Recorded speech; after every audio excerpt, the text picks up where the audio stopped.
Hey guys, how's it going? Cesar Rodriguez here. And in this video, what I want to do is I want to share with you a really good tip when it comes to closing, especially when you're dealing with analytical type people.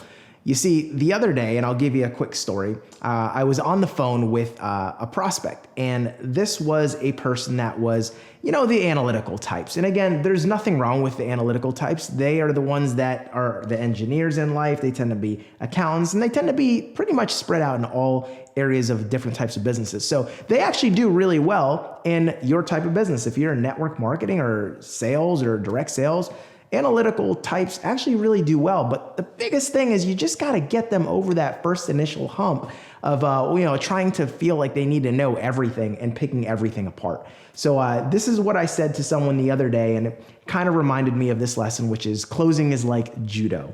See, sometimes instead of trying to combat someone, which is what most people do, is they, get someone that's nitpicking their business or asking a million questions, and, it's like they're asking questions and you're like fighting back and answering them, and you just end up spending hours of just wasting time, and then they end up saying they need to think about it and, marinate on it for a year anyway, right? So one of the big things that I did the other day with someone was I used, like in judo, you use your opponent's force against them. So you just let them come at you and just use that momentum.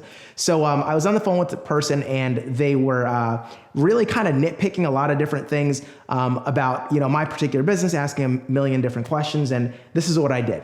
I said to myself, hey, this is a person that's really nitpicking stuff, and they're really going in there and picking apart. I don't have to answer and make our company, and neither do you, by the way, make it look like it's the greatest thing ever. I just have to beat the competition, which is the competition is everything else that might be out there that they've looked at or their particular situation. So what I said to this person is I just said, hey, here's the thing, it's obviously you've got a lot of great questions. It sounds like you're really dialing in and you're really just kind of picking this apart a little bit. And I just want to be real with you. I was like, we could spend all day on this. And if you're looking for our company to be perfect, I can just tell you right now, it's not going to be. It doesn't have to be. The thing that we need to be picking apart right now isn't our company. It's what are you doing right now? We're on the phone for a reason, aren't we? So I just said, earlier you told me, and I just inserted a couple things that they were complaining about in their life. I said, earlier you told me that you weren't making all the money that you needed to. Your job was, a dead end. You weren't going to be able to achieve all your wildest dreams and live the dream lifestyle of what you want, what you've always fantasized about. You're not going to be able to provide right for your wife and your kids and really be there for them because you're working too many hours. So listen, if we're going to nitpick anything and look for something that's imperfect, it's not our company, it's your current situation. So at the end of the day, let's focus on the big picture. What if you do nothing? If you do nothing, is your situation going to improve? No. So this is not perfect, but it's better than what you're doing, and it's a step in the right direction. So why don't we just go ahead and curb all these future questions, and let's just get down to the brass tacks.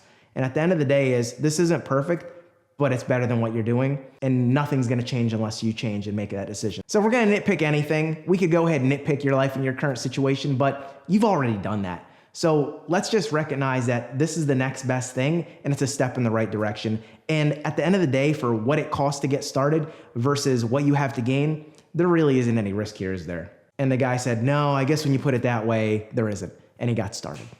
So it's literally just that simple. If someone's going to nitpick and be all analytical about your deal, just take that energy and say, why don't we nitpick your deal that you're in right now and just compare, is this better than what you're doing? Is it a step in the right direction? And if the answer is yes, then they're probably going to get involved with you.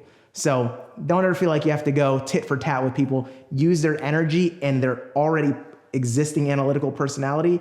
Let them have that and just use it and channel it into analyzing their current situation. And if they're not happy with it, then you've got the next best thing. All right. So hope that makes sense. Hope that helps you. With that being said, I'm Cesar Rodriguez. If you want more trainings like this, be sure to subscribe to my YouTube channel, my blog, and everywhere else that you can find me here on social media. On my blog, I'm actually giving away a killer training. It is a 7-day training series where every day you get a brand new video on prospecting, closing, lead generation, team building. It's bad to the bone. Check it out. It's 100% free. We've graduated tens of thousands of people from it. All right, that being said, have an awesome day, and I'll see you in the next video.